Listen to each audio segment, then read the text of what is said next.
I never expected much from birthdays. After 33, most people stop counting and celebrations turn into a string of polite text messages, a half-hearted call from a colleague, maybe a discounted latte at the corner cafe. On my 34th, even that seemed generous. I'd set out my usual cup of coffee, now half cold and already a little stale in the Minneapolis winter air, when I heard the slap of mail against the door. I shuffled across the kitchen, feet numb on cold linoleum, and scooped up a handful of grocery flyers and utility bills. Tucked in the middle, stubbornly rigid, was an envelope. It was heavy, the kind that only carries weight when it's meant to. The return address was familiar. My parents. For a moment, my fingers hesitated on the seal, my mind flickering with the half-hopeful thought that maybe, just maybe, this year would be different. They used to say I was the best birthday present they ever received, though, as the years stretched and their affection receded, that line started to feel more like something borrowed from a stranger's story than my own life. I sat at the small table by the window, the city outside glazed with thin winter light. People hurried by in down jackets, their breaths visible. I peeled open the envelope as carefully as if it contained a secret that might burn. There was no card, no scrawled note, just a single page, the sort of letter that's written by someone who wants to say everything and nothing at once. The words were centered, coldly formal. After careful consideration, we have updated our estate plans. All remaining assets will be left to Emily Jensen and her children. Given your current circumstances, we trust you understand. Regards. Not love. Not mom and dad. Just that regards. I stared at it longer than I probably should have. My coffee was cold now, untouched. Outside, the city kept moving, cars crawling through snowy intersections, the distant shudder of a bus, a dog walker bundled in a red scarf. But I heard none of it. My head was a sudden, perfect quiet. It wasn't the words that stung so much as their precision. I thought of birthdays past, the ones where Emily had unicorn cakes and rented ponies, and my own had meant a grocery cake, sometimes with a name misspelled, sometimes 2 days late. I used to tell myself I was making it up, that maybe I hadn't been lovable in quite the same way, or maybe I was just more resilient. But here, at the edge of 34, with a page of cold type and the word regards hanging in the kitchen air, I couldn't deny it any longer. It was never neglect. It was erasure. The silence pressed in. I tried to remember the last time I'd spoken to them about anything that mattered. Had it been last winter after Grandma Rose passed? Or the Christmas before, when I called and left a voicemail that was never returned? The memories flickered, too bright, too brittle. I looked at the letter again, searching for something human. A stray pen mark, a thumbprint, any trace of warmth. There was nothing, just the facts delivered like a verdict. I wondered, briefly, if they remembered the day I was born. They used to say it was the best day of their lives. Had they forgotten that, or was this the point? Did they want to send this on my birthday precisely because they remembered?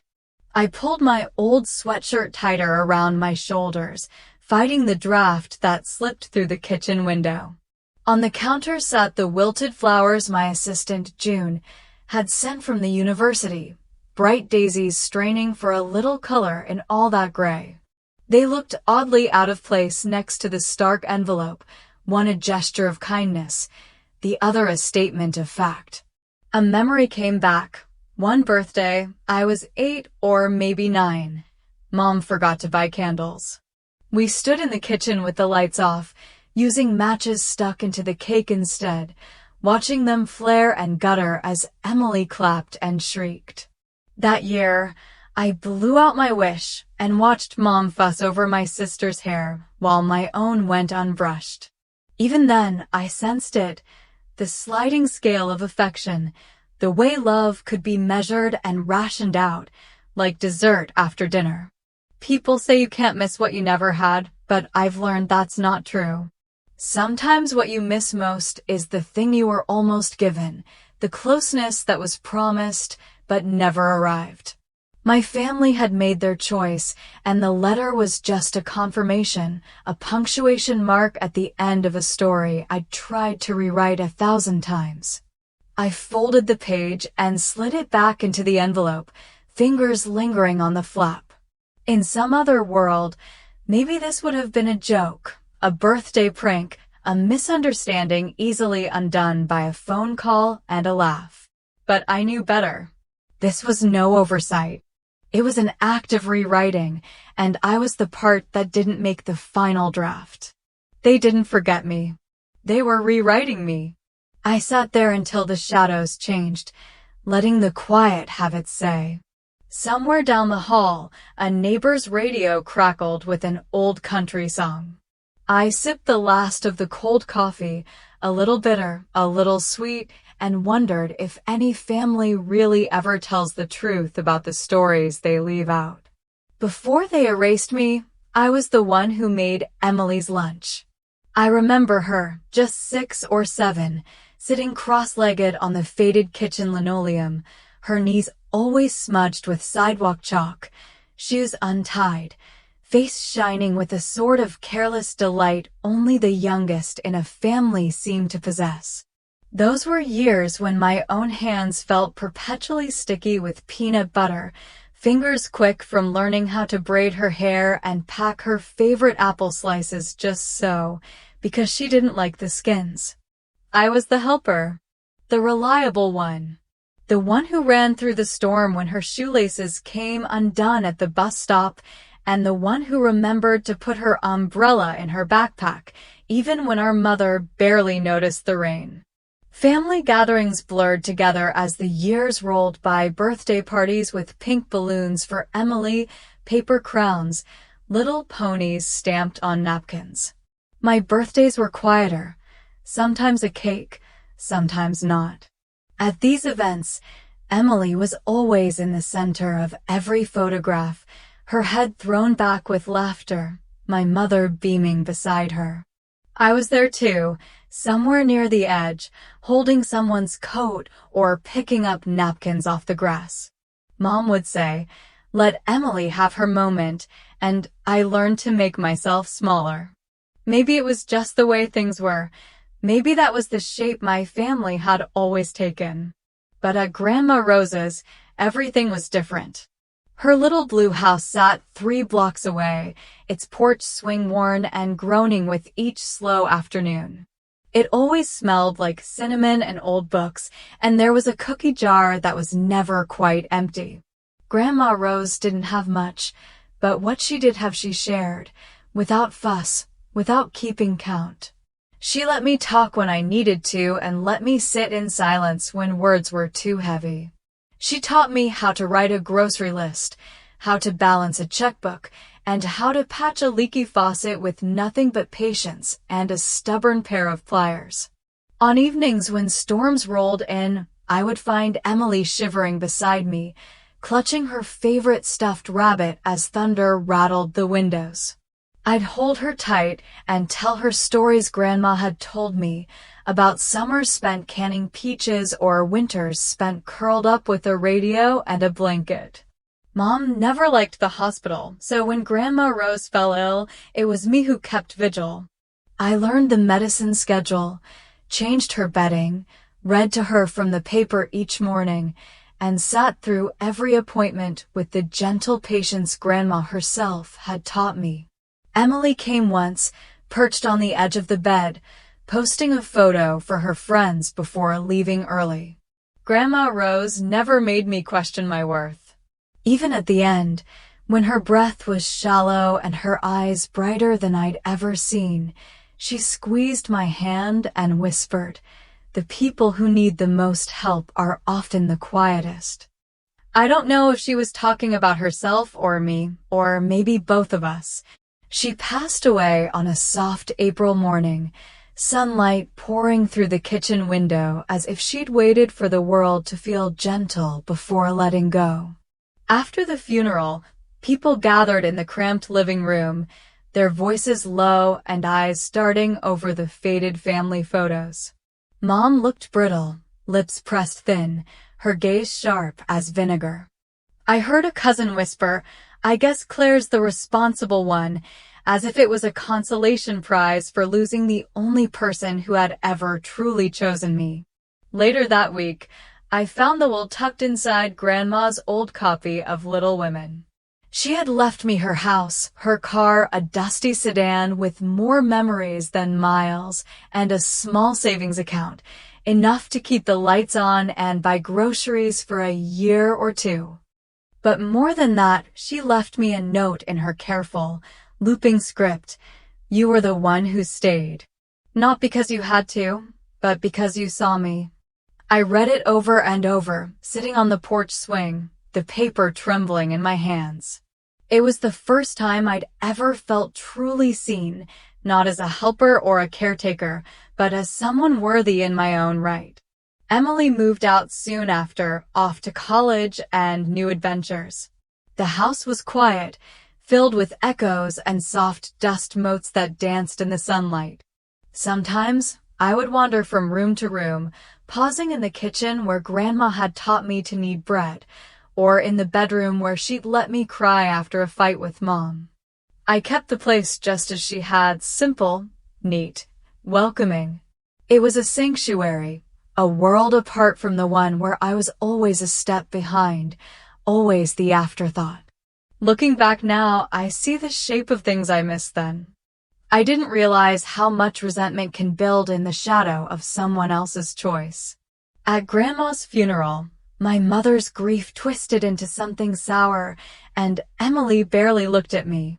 When word spread that I'd inherited everything, the phone calls grew colder, the family group chats shorter. No one said it outright, but I could feel it in every clipped reply, every family photo I wasn't in. I didn't recognize in that moment just how deeply they resented being left out of something they never showed up for. Maybe that's the truest kind of heartbreak, to realize that the people you tried hardest to include never wanted to belong in the first place. Sometimes at night, I find myself replaying old memories, the taste of cinnamon cookies, the sound of Grandma's laugh, the feeling of Emily's small hand in mine as we watched lightning flicker behind the curtains. There's a quiet strength in those memories, a kind of resilience that can't be taken away.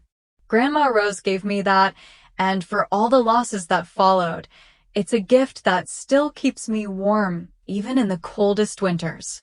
They didn't just ignore me. They deleted me. At first, it was subtle. A tagged photo here or there disappeared from Emily's Instagram, or a family group shot cropped so close it looked like I'd never been there at all. I noticed it on a cold Sunday evening, scrolling absently through my phone after dinner, when I realized my name had vanished from birthday posts, family vacations, graduations. There was Emily, always front and center, her arms around our parents, their faces bright with that careful, camera-ready happiness. Where I'd once stood, one hand on Emily's shoulder, a smile just out of frame, there was now only a blankness. Not even a shadow remained. I stared at those edited images for a long time, feeling a strange, hollow ache as if my absence had always been inevitable. Childhood photos appeared, newly reposted, but I was no longer in them. In a picture from the old backyard, I remembered the warmth of sunlight, the cake melting faster than we could eat it, and Emily's laughter ringing out. Now I was simply gone, scissored out, erased, as if I'd never stood behind the folding table with plates and napkins, as if I hadn't tied Emily's sash before the candles were lit. Sometimes, at the university where I taught night classes, I'd catch glimpses of myself in the glass by the entrance Older now, my hair a little grayer at the temples, my face grown softer in the years since I stopped hoping for family to reach out. My students, lost in their own tangled worlds, would greet me politely before hurrying to their seats. I tried to lose myself in work, lectures, grading, long walks home beneath the halo of streetlights. But the digital silence at the end of each day pressed in with a particular weight. I suppose I could have called. Or sent a message. Instead, I began locking not just my front door at night, but the invisible ones too, the old email threads, the group chats, the just until payday requests that used to pop up at odd hours. I let them all go. Sometimes the greatest kindness you can offer yourself is the gift of boundaries, even when it looks like loneliness from the outside. It was around this time that Third Circle Education, the nonprofit I'd built from a stack of grant proposals and a handful of quiet hopes, began to grow. Our mission was simple: teach practical life skills to girls aging out of foster care. I spent long evenings planning workshops: how to spot a predatory loan, how to draft a resume that didn't require white lies, how to find safe housing on a tight budget. They came in guarded, left taller. It wasn't flashy, but it was honest work, and it mattered to the people who needed it. One Thursday, a local journalist, a woman with thoughtful eyes and a quiet notebook, sat through one of our workshops and asked if she could write about it. I shrugged, wary of the attention, but said yes. 2 weeks later, the article was published, a quiet engine of change. She wrote about the dignity of small victories, about the girls who learned to trust themselves and each other, about how sometimes the biggest difference you make is the one no one sees. For a brief moment, the piece caught fire online. Old classmates messaged congratulations. Former professors forwarded it to their networks. Even the university president stopped me in the hall to shake my hand. But the most surprising ripple was the silence from home. No word from my parents. No text from Emily. It was as if my small moment of visibility had made me even more invisible to them, as though any success that wasn't theirs could not be acknowledged. Then, one evening, as I was shutting down my laptop, I glanced at my phone and saw a new video tour Emily had posted. Her and her husband showing off the gleaming new kitchen in their recently purchased home. There, on the wall behind the polished marble island, hung a framed photo. I recognized the silver frame instantly. I had given it to our father after my college graduation, a gift I'd picked out myself, saved up for weeks to buy. In the video, the picture was familiar and yet not. In this version, I was missing from the frame. They'd cut me out: scissors, tape, a new crop, a new story. Just Emily and our parents, smiling. No mention, no trace of me. I didn't call. I didn't cry. But I sat with that feeling, the sharp, clean ache of being written out, not by accident, but by choice. I started to understand what Grandma Rose meant when she said some people spend more energy pretending you're gone than it would take to simply let you stay. Then the article about Third Circle made its way around town, and the circle rippled wider. 2 weeks passed, maybe 3, before I heard the first knock at my door in years. 3 firm taps, then a silence thick enough to set my teeth on edge. I wasn't expecting anyone. Most people called or texted or didn't show up at all. Through the peephole, I saw my mother's familiar profile, her hair carefully set, coat buttoned to the throat. Behind her stood my father, looking awkward in his best shoes, and Emily, her makeup flawless, arms wrapped tight around herself. Next to her, a man I'd never met before, tall and pleasant enough in a bland, non-committal way, Emily's husband, I realized after a beat. They looked practiced, their faces arranged in careful smiles, as if they'd been rehearsing for this reunion the whole drive over. I waited for a moment, heart in my throat, debating whether to answer. Eventually, I opened the door, letting the winter air curl around my ankles. We all stood there for a heartbeat, the silence between us vast and unfinished. My mother spoke first, voice half breathy, half familiar. "Claire, as a family, we thought it was time." She didn't ask to come in, they just did, sweeping past me like they still belonged in my life, like nothing had happened at all. I watched them settle into my living room, their eyes scanning the shelves, the old photos, the flowers a friend had dropped off last week. Emily curled up in the corner of my couch the way she used to in high school, but her whole posture was different now, stiffer, older, like a woman playing a girl she barely remembered being. Her husband nodded politely, saying little. My parents glanced at each other, as if waiting for someone else to start. I realized, as I watched them, that I hadn't seen any of them in years. And now they were back, not for reconciliation, not for kindness, but for something. I could feel it in the way my mother smoothed the hem of her coat, in the nervous energy radiating from Emily's hands, in the careful way my father cleared his throat. Whatever they wanted, it would not be simple, and it would not be for me. It had been years since I'd seen all four of them together in a room that belonged to me. The last time, I was still pretending that a family dinner meant something more than tradition, a fragile choreography of shared space and old wounds politely ignored. Now, standing in the doorway, I recognized every gesture. My mother's chin tilted just a little too high, my father's shoes still damp from the rain, tracking small flecks of autumn mud onto the floor. Emily hovered behind them, arms crossed, her gaze fixed on a spot somewhere over my shoulder. "We thought, maybe it's time," Mom began, her voice soft as though she were delivering good news, not intruding after years of silence. She smiled in that careful way that always felt practiced, and I remembered the phrase she'd used when I was 12, after I'd run away for an afternoon, angry over something she'd forgotten. "Family finds its way back," she'd said then.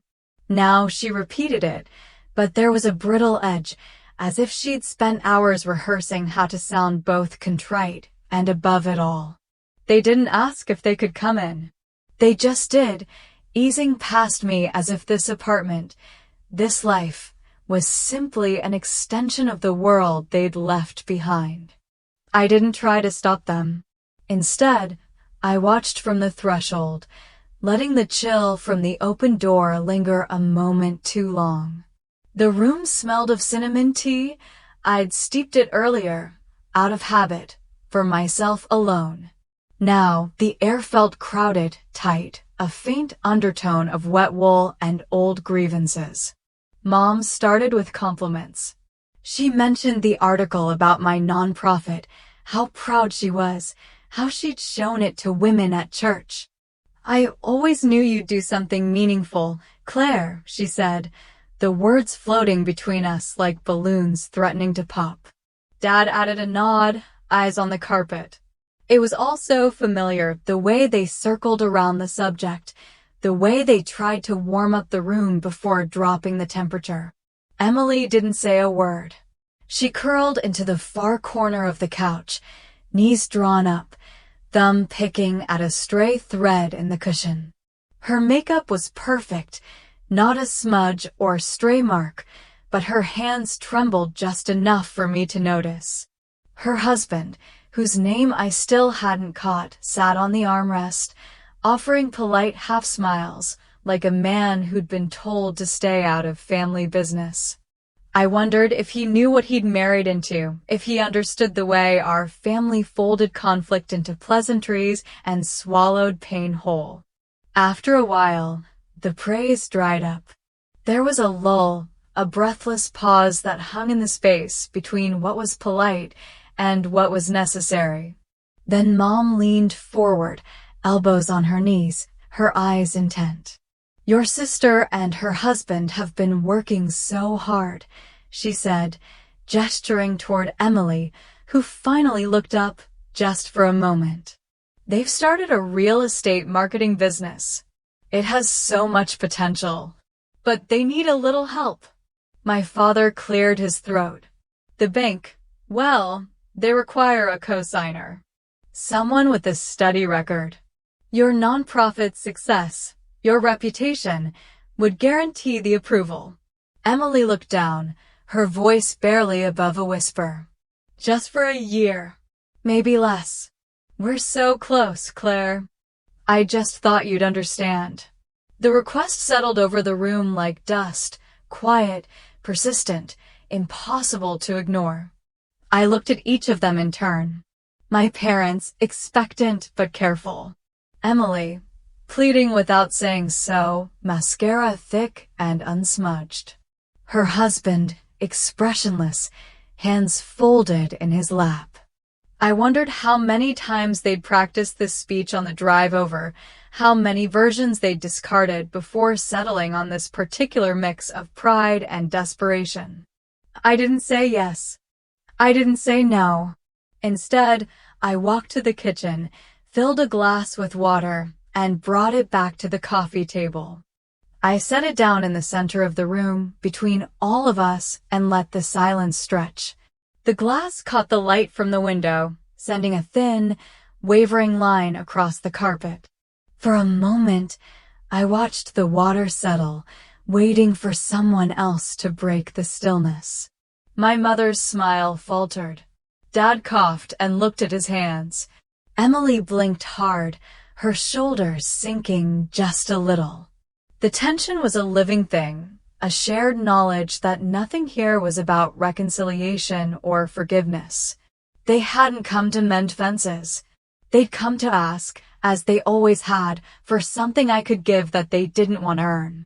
The rain outside had slowed to a drizzle, the world beyond my window gone soft and blurred. I thought of all the times I'd longed for this room to be filled with laughter or love, all the times I'd wished for a family that didn't keep score. Instead, here we were, 3 generations of unmet expectations, gathered around a single, sweating glass of water. After a while, Emily's voice found its way back, tight and fragile. "I just thought you'd understand," she repeated. This time, she didn't look at me. Her mascara was still flawless. I wanted to say so many things. That understanding is not the same as agreeing. That family doesn't mean you get to keep taking until there's nothing left. Instead, I let the silence answer for me. Sometimes, that's all you can offer, the honesty of nothing. We sat like that, suspended, until my mother cleared her throat and stood. "Well," she said, "we should be going." No one finished their tea. No one touched the water.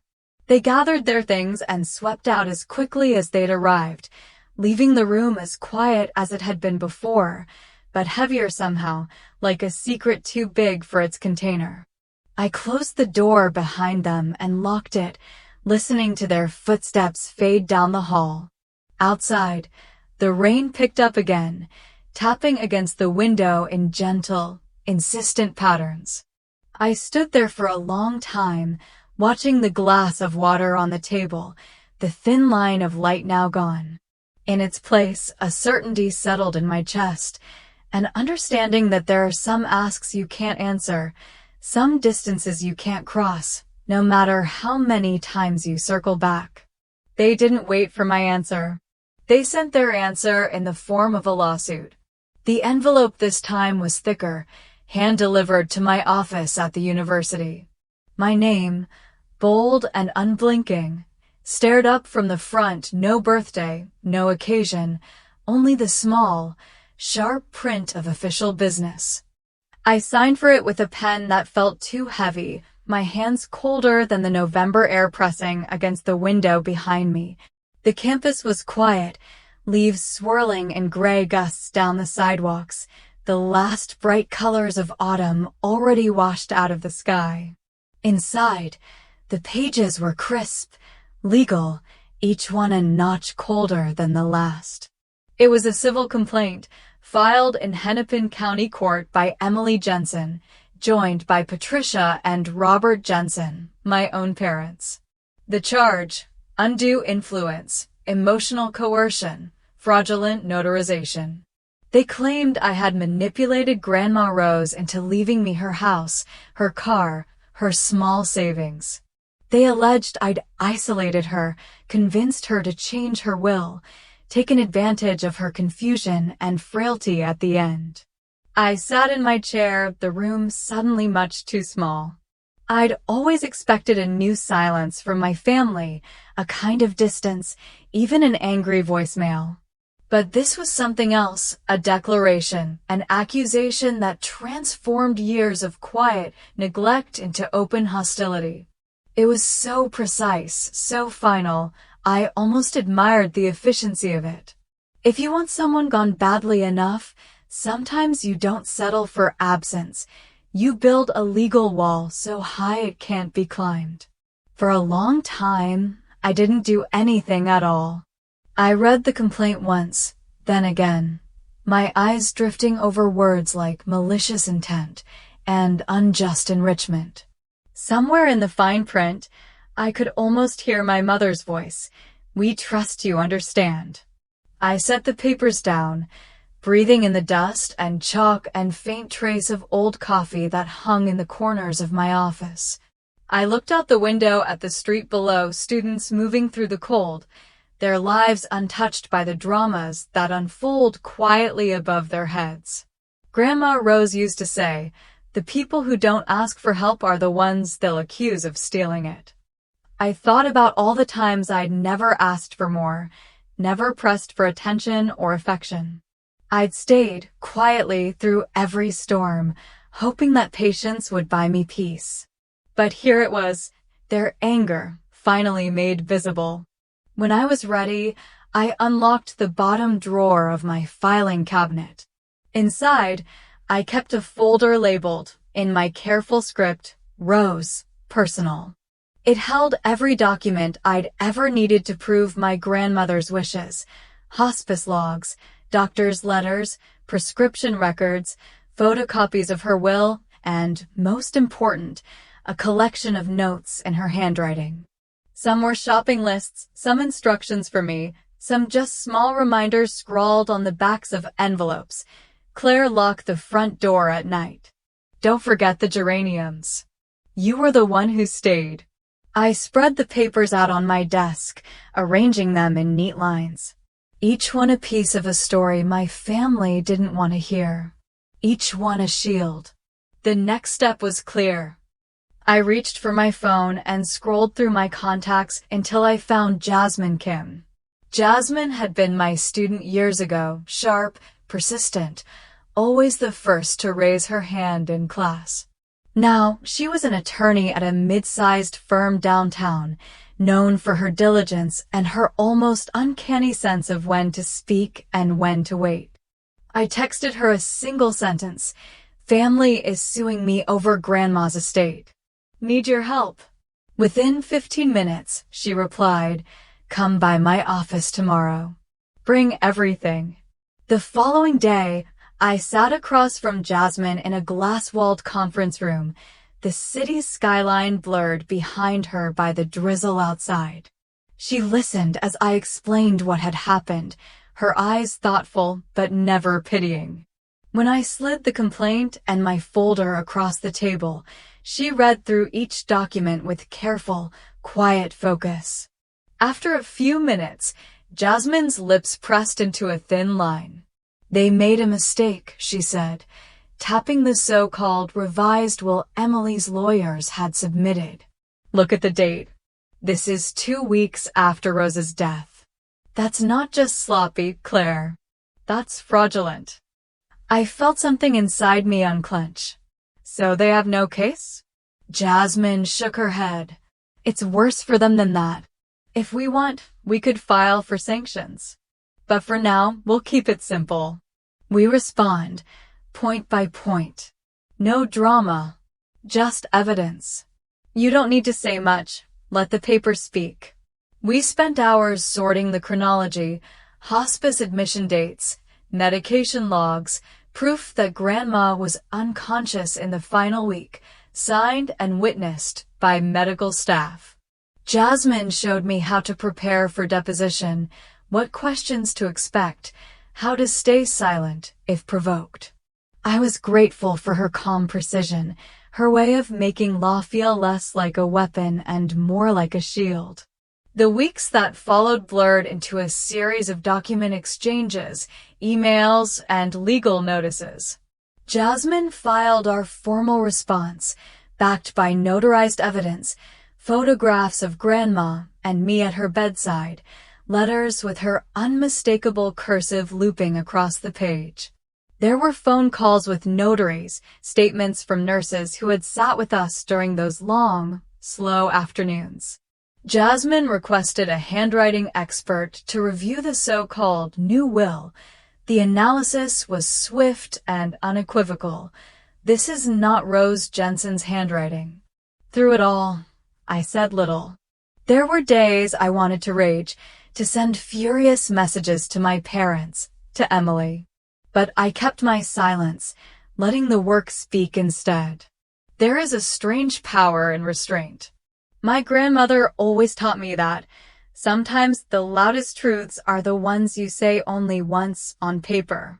Late one night, after filing the final brief, Jasmine called me from her office. "I know this is hard," she said, "but you're doing the right thing. We're not just defending your name, Claire. We're holding a mirror up to theirs." Her words lingered after we hung up, settling into the quiet of my apartment like a final stone placed on a grave. I realized that this was what real resolve looked like, not fury or tears, but the steady, patient assembly of truth. There was nothing left to do now but wait. The city outside was dark and cold, windows lit up like tiny promises in the November gloom.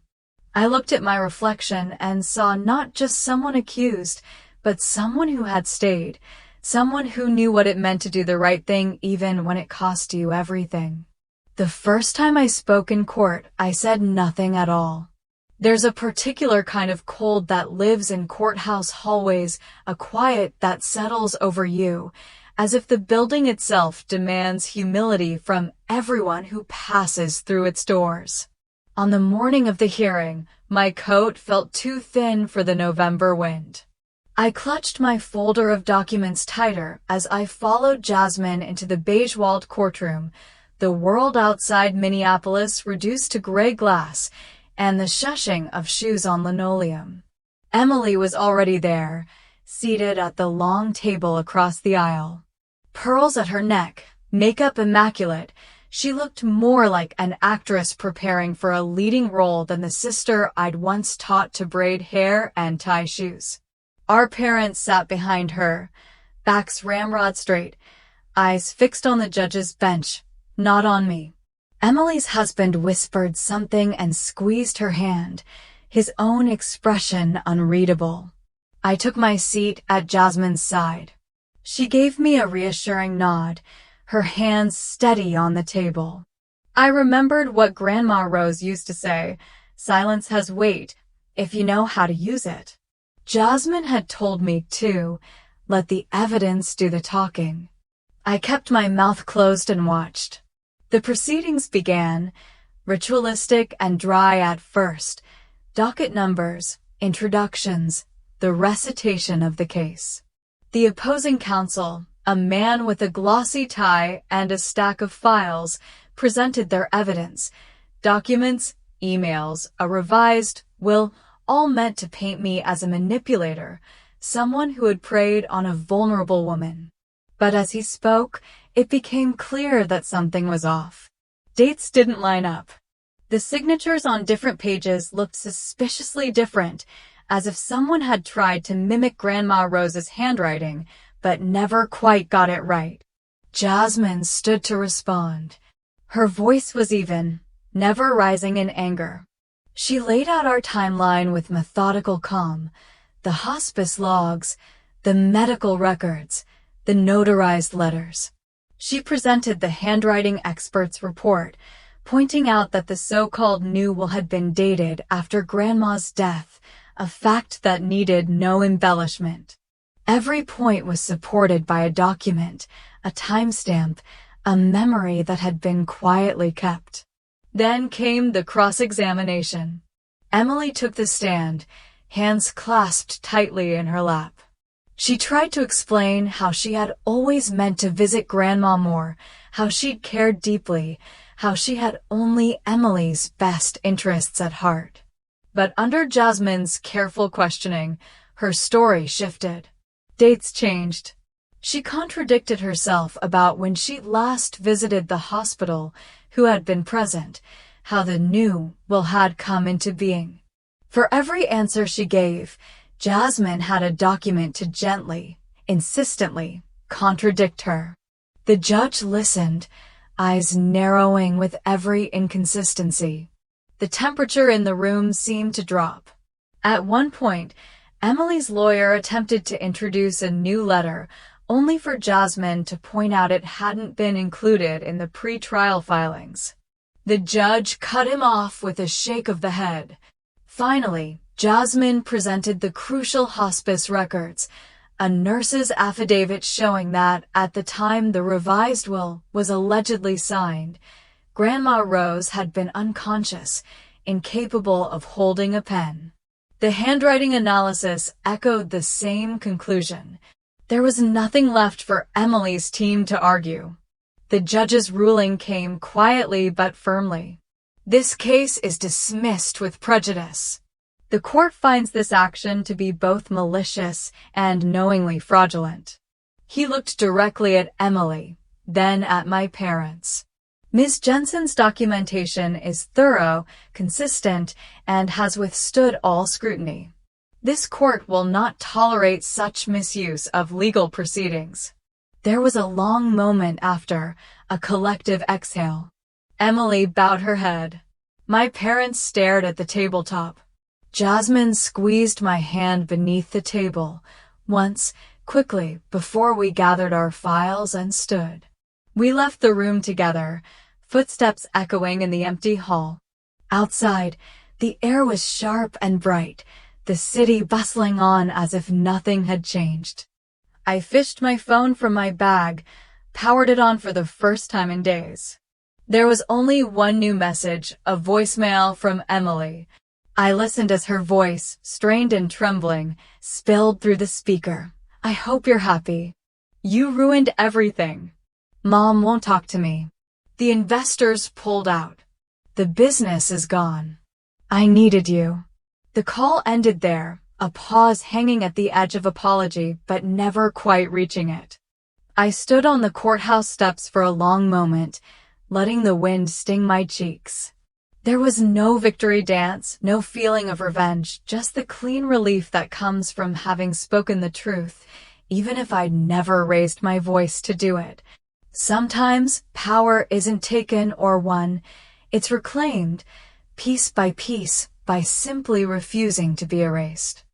I thought of Grandma Rose and her quiet lessons, of all the times I'd mistaken silence for surrender, when really it had been its own kind of strength. In the end, what matters isn't whose version of the story is loudest, but which one stands up, unflinching, when everything else falls away. Looking back on everything, I realize that silence and truth can be their own forms of healing.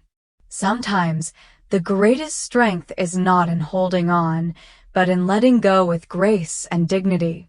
Family can wound us deeply, yet it's in choosing honesty and compassion for ourselves as much as others that we find peace. If my story reminds you of a moment you've lived or a lesson you've learned, I invite you to share your thoughts or simply reflect on what forgiveness and belonging mean in your own life. Thank you for walking this journey with me.